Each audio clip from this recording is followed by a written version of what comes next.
So yeah, the upsides are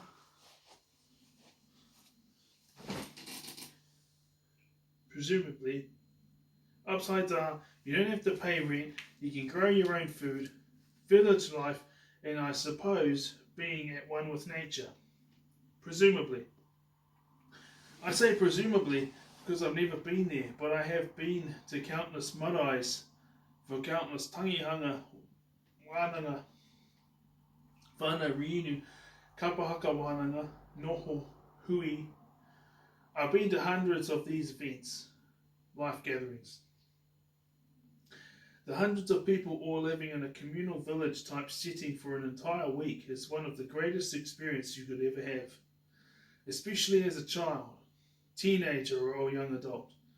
The downsides are that nobody is watching over your land, no governmental officiate, just you and your relatives or whoever else lives there. The positives of living here in New Zealand is that they promise to protect you, they being the police. But the question is, do they? I mean, after all, look at the whole COVID reaction, how they put us in lockdown and we had to fight their stupid vaccine mandates. Capitalism has proven time and time again to be a disastrous system, with soaring house prices, some of which reaching $1 million, a crash in the job market, and other issues of modern Western civilization. Technology is much more advanced over here in the West, but all these payments we pay in order to stay in our specific area for a certain allotted amount of time, weekly, fortnightly, monthly, and this payment feeds the pockets of those in power.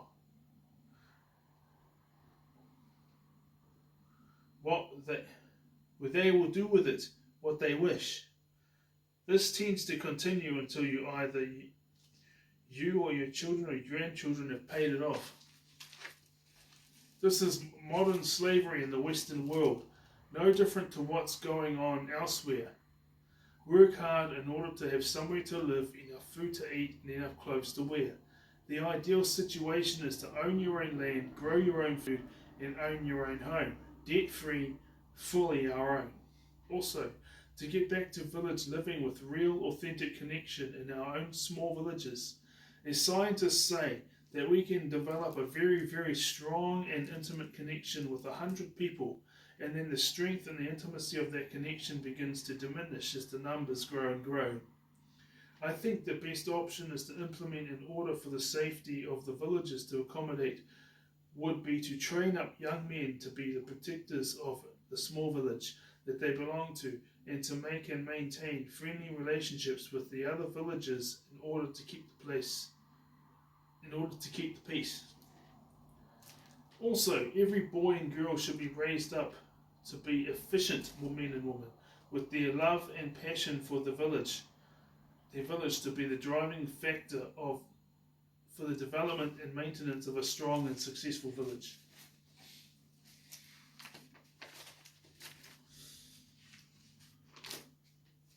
Next one's chapter 4, only 2 pages, just over 1.5. So, chapter 4, screw racism. Screw racism. Racism is just modern day tribalism, which served our ancestors for hundreds of thousands of years because it kept them safe from the unknown. And because many of them had the mindset of lack, they thought that if some other people had land and resources meant that they would be living in lack, and because those tribes who were wealthy knew that they had that mindset because they used to have that mindset. If you were the enemy, you were the enemy. If you are the enemy, then you are the enemy. If someone hates me for the way I look, or hates me because of where I come from, or hates me for any other reason whatsoever, and doesn't want to see me succeed and get as much money as possible through my skills that I've developed over the years by experimenting in all the things that I had success and failure in right throughout my childhood, my teenage years, and my young adult years, even up until now. If you don't want me to become successful, if you don't want me to make as much money as possible, if you don't want me to make a living out of what I enjoy doing, If you don't want me to love myself and to find a living partner that I can love and raise a family with, then you are the enemy. I don't have time to try and please you and win your approval by going into competition with you, with the sole purpose of defeating you and trying to get you to acknowledge the skills and abilities that I have so that I can feel better about myself. You are the enemy, and even though you may not go out of your way to try and do something to try and hinder me from getting ahead in life, you still have that attitude. So that's reason enough to cut you off out from my life.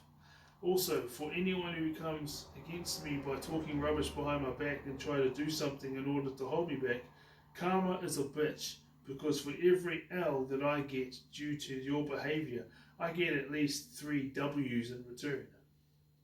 Because I'm too busy focusing on my own stuff to be focusing on you, focusing on me. I'm not sure of the half or even the quarter of what you do, which I'm sure is terrible.